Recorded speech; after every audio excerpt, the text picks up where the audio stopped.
महबूबा मुफ्ती जैसे नेताओं की बात करेंगे जिनके लिए अब सिर्फ पाकिस्तान की जय जयकार करना ही बाकी रह गया है।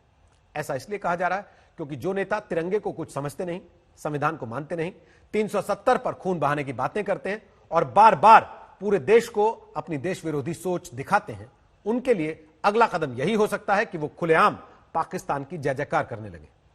जब तक सत्ता की मजबूरी थी तब तक तिरंगा जरूरी था और अब जब सत्ता से बाहर हो गए हैं तो देश की आन बान शान तिरंगे से इन्हें चिढ़ हो गई है। हालत यह है कि ये नेता तिरंगे को हाथ ना लगाने की बातें करने लगे हैं। समझा जा सकता है कि 14 महीने की नजरबंदी में यही विचार पक रहे थे और अब रिहाई के बाद कश्मीर में जहर का प्रचार प्रसार शुरू हो गया है। आज सवाल यही है कि क्या ऐसे नेताओं को इस तरह भावनाएं भड़काने की इजाजत दी जानी चाहिए? क्या देश तिरंगे से परहेज करने वाले इन सियासी विचारों को बर्दाश्त कर सकता है? मैंने रखा है इस वक्त हमारा ये झंडा वापस आएगा, हम उस झंडे को भी उठा लेंगे, मगर जब तक हमारा अपना झंडा डाकुओं ने डाके में ले लिया है तब तक हम किसी और झंडे को। आज महबूबा मुफ्ती ने हर हद पार कर दी। आज महबूबा की तिरंगे से नफरत दिख गई।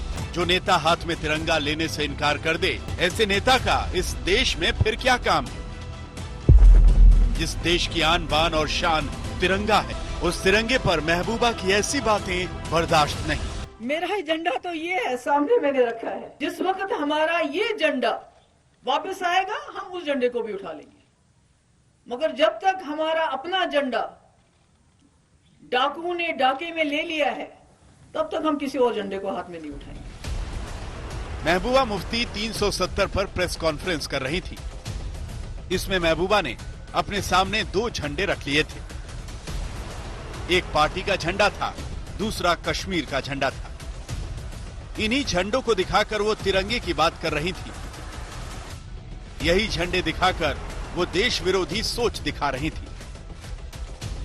370 की वापसी तक तिरंगे को ना उठाने की बात कह रही थी।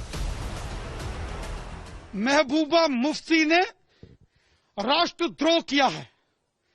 महबूबा मुफ्ती ने देश की एकता और अखंडता को चैलेंज किया है। इसलिए मैं जम्मू कश्मीर के माननीय उपराज्यपाल महोदय जी से निवेदन करता हूं कि महबूबा मुफ्ती ने जो राष्ट्रद्रोह किया है, इसका तुरंत संज्ञान लेकर महबूबा मुफ्ती पर राष्ट्रद्रोह का मुकदमा दायर करके इसको फिर से जेल की सलाखों के पीछे बंद कर दिया जाए। ये असल में मेन स्ट्रीम पॉलिटिकल पार्टीज नहीं है, ये पाकिस्तानी फ्लैंक्स हैं जो इंडियन डेमोक्रेटिक स्पेस को, फ्रीडम्स को, इंस्टीट्यूशंस को इस्तेमाल करके उसके अंदर घुस के अपने जिहादी एजेंडा को चला रहे हैं। आज उसकी पुष्टि महबूबा मुफ्ती की स्टेटमेंट ने कर दी है। तो मुझे लगता है कि प्रधानमंत्री को, भारत सरकार को यह निर्णय लेना चाहिए कि इन पॉलिटिकल पार्टीज को एम्पावर करने के बजाय इन्हें खत्म किया जाना चाहिए। क्या महबूबा के लिए देश का झंडा कुछ नहीं? क्या इनके लिए तिरंगे का मतलब कुछ नहीं? इस तरह की सोच को देश कैसे सहन करेगा? 370 पर कश्मीर को भड़काना कब बंद होगा? Whatever is to be done, we'll do that. मैंने तो खून की बात की। मैंने कहा अगर इस बार लीडर्स को अपना खून देने की जरूरत पड़ेगी, Mehbooba Mufti will be the first one to do that. मैंने पहले भी कहा, जाती तौर पे जाती पार्टी के वर्कर से मिलके बात करेंगे हम, फिर पीपल्स अलायंस की पार्टी मिलेंगे, हम आपस में बात करेंगे। जो इलेक्शन का, जहां तक मेरा जात का, महबूबा मुफ्ती की जात का सवाल है, I have no interest in elections. Let me tell you that. महबूबा ने 370 के लिए खून बहाने की बात की। 370 वापस आने तक चुनाव न लड़ने की बात की।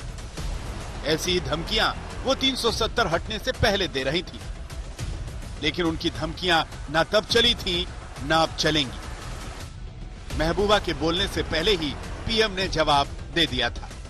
जम्मू कश्मीर से आर्टिकल 370 हटने का इंतजार देश बरसों से कर रहा था या नहीं? ये फैसला हमने लिया, एनडीए की सरकार ने लिया, लेकिन आज ये लोग इस फैसले को पलटने की बात कर रहे हैं। ये कह रहे हैं कि सत्ता में आए तो आर्टिकल 370 फिर लागू कर देंगे। ये लोग जिसकी चाहे मदद ले लें, देश अपने फैसलों से पीछे नहीं हटेगा। भारत अपने फैसलों से पीछे नहीं हटेगा। ये दुनिया जानती है कि 370 अब वापस आने वाला नहीं, लेकिन महबूबा इस पर अपनी राजनीति का माहौल बना रही है। महबूबा मुफ्ती किस राजनीतिक दल की सहयोगी थी? नरेंद्र मोदी जी की। महबूबा मुफ्ती जी के साथ मिलकर सरकार किसने बनाई थी? नरेंद्र मोदी जी ने।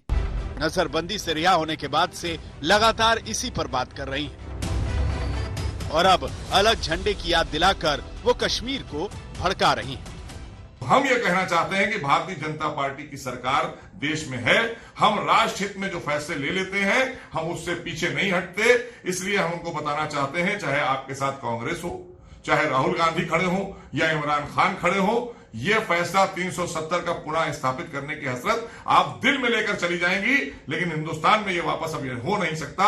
इसलिए बेहतर है आपके लिए कि आप पाकिस्तान जाने का निर्णय ले लें, वो आपके लिए हितकारी होगा। अब ये सपनों की दुनिया में जीना चाहते हैं तो इनको कोई रोक नहीं सकता। ना तो धारा 370 कभी वापस आने वाली है, तो ना इसके बारे में इनको सोचना चाहिए। ये लाल झंडे की बात करना तिरंगे झंडे का अपमान है और ये जो कर रही हैं ठीक नहीं कर रही। यदि वो मुख्य धारा की भारत की राजनीतिक हैं तो उन्हें भारत के तिरंगा उठाने में आपत्ति क्यों है? और यदि आपत्ति है तो इसका अर्थ ये हुआ कि जो हम इतने वर्षों से बात कह रहे हैं वो एक बार पुनः सिद्ध होती है। पीडीपी हो चाहे वो नेशनल कॉन्फ्रेंस, जब वो सत्ता में बैठते हैं तो भारत माता की जय कहते हैं, जब वो सत्ता से बाहर हो जाते हैं तो पाकिस्तान की जय करते हैं। महबूबा मुफ्ती हो या फिर फारूक या उमर अब्दुल्ला, नजरबंदी से छूटने के बाद से ये अलग रास्ते पर है। 370 पर ये देश विरोधी बातें करने से हिचक नहीं रहे। आज महबूबा ने बयान दिया, कुछ दिन पहले फारूक अब्दुल्ला ने चीन वाली बात कही थी। मेरा एजेंडा तो ये है, सामने मैंने रखा है। जिस वक्त हमारा ये झंडा वापस आएगा हम उस झंडे को भी उठा लेंगे, मगर जब तक हमारा अपना झंडा डाकुओं ने डाके में ले लिया है तब तक हम किसी और झंडे को हाथ में नहीं उठाएंगे। जब तक आप आर्टिकल 370 को रिस्टोर नहीं करेंगे हम रुकने वाले नहीं। अल्लाह करे कि उनके इस जोर से हमारे लोगों को मदद मिले और हमारा ये 370 और 35A रिस्टोर हो। ये वो नेता हैं जो बड़े बड़े पदों पर रहे, जम्मू कश्मीर के सीएम रहे, लेकिन अब इनकी भाषा अलगाववादियों से कम नहीं दिख रही। नजरबंदी से छूटने के बाद से ही ये लगातार 370 पर प्लान बना रहे हैं। अगर ऐसा ही चलता रहा तो ये कश्मीर को उकसाने में कसर नहीं छोड़ेंगे। श्रीनगर से अशरफ वाणी के साथ सुनील जी भट्ट, जम्मू आज तक। नमस्कार, मैं हूं अंजना ओम कश्यप। हमें उम्मीद है ये वीडियो आपको पसंद आया होगा। लेटेस्ट खबरों के लिए यूं ही देखते रहिए आज तक और इस वीडियो के पसंद आने पर लाइक, शेयर एंड सब्सक्राइब करना ना भूलें।